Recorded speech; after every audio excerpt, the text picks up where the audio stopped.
All right, folks, here we are in the mall in Milwaukee. People coming up to Eric and I asking, do you guys want to take this picture together? No, actually, we're recording something on video. And I feel like Forrest Gump sitting on the bench here.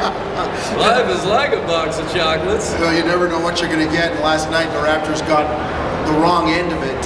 Boy, they had a chance to win that thing. And Eric, when you think about it, I know you're working with an ex-NBA coach in my broadcasting career.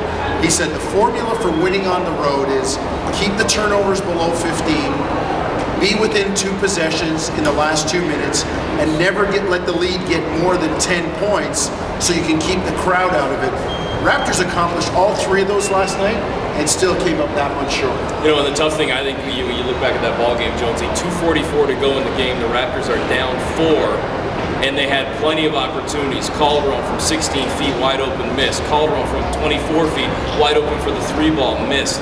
Bosch open from about 18 feet, wide open, missed. Then Bosch later on in the game. Turnover. He got right by LeBron James, put the ball on the floor, blew past him, and then dribbled the ball off the side of his leg, butterfingers out of bounds, turnover for the Raptors. And they were pretty good at protecting the ball last night, but in crunch time, a key unfortunate turnover for Bosch and the Raptors. They had plenty of opportunities to either get it closer, let alone take the lead, and they did not score for the final 2:45. And further to that, Cleveland didn't have a field goal in the last 3:05, but Toronto still couldn't take advantage of that aspect, and unfortunately walk away with a frustrating road loss. Well, as poor as Toronto's defense was for the majority of the night, they held Cleveland to 29% in the 4th quarter, and they were right there. And you know, some shoddy execution, some turnovers hurt them, and I was a little bit surprised they didn't try to go inside more. Now, Cleveland is, or still is, the #1 team in terms of opponents scoring in the paint. They hold them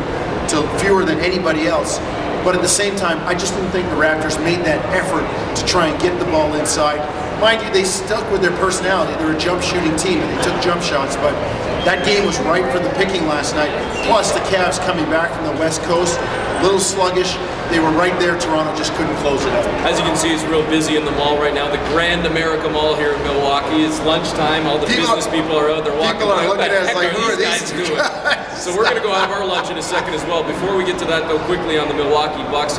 This is not the same Bucks team that started the season, you know, catching the league on fire basically and surprising everybody. 16-23 right now, 7 games below 500. Still dangerous, I think, in terms of their depth overall. But even a guy like Brandon Jennings, he has been slowly decreasing his production, not only in terms of points per game, but his field goal percentage has been dropping over the course of the year. And I wonder if that's a case of a youngster hitting that rookie wall. I know he played at a high level overseas last year, didn't see a ton of minutes, but still, he is a rookie in this league, and I wonder if it's starting to catch up with him right now, and maybe the injuries in Milwaukee finally starting to catch up as well. This is key. You got a home at home tonight and Friday against the Bucks.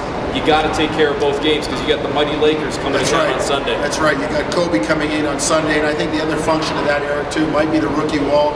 Might also be that people are more aware of his tendencies, and the scouting report is out on Brandon Jennings. It's like a pitcher, right? First time he goes through the rotation in the league in baseball, catches people by surprise, but the second time, oh hey, they're waiting for him. 11-7 at home, so Milwaukee still will be a challenge at home.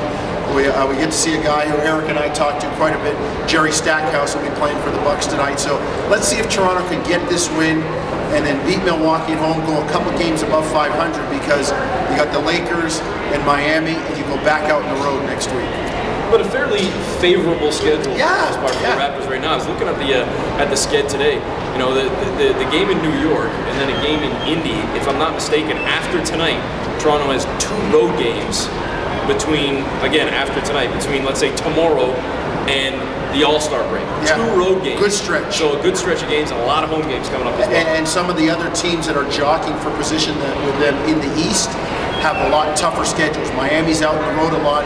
Charlotte, I believe, has 7 of their next 9 or something like that on the road, including a 5 or 6 game West Coast swing. So time for Toronto to play hard, get some wins, and try to climb the standings. Time for us to visit Rocky Rococo's pizza joint.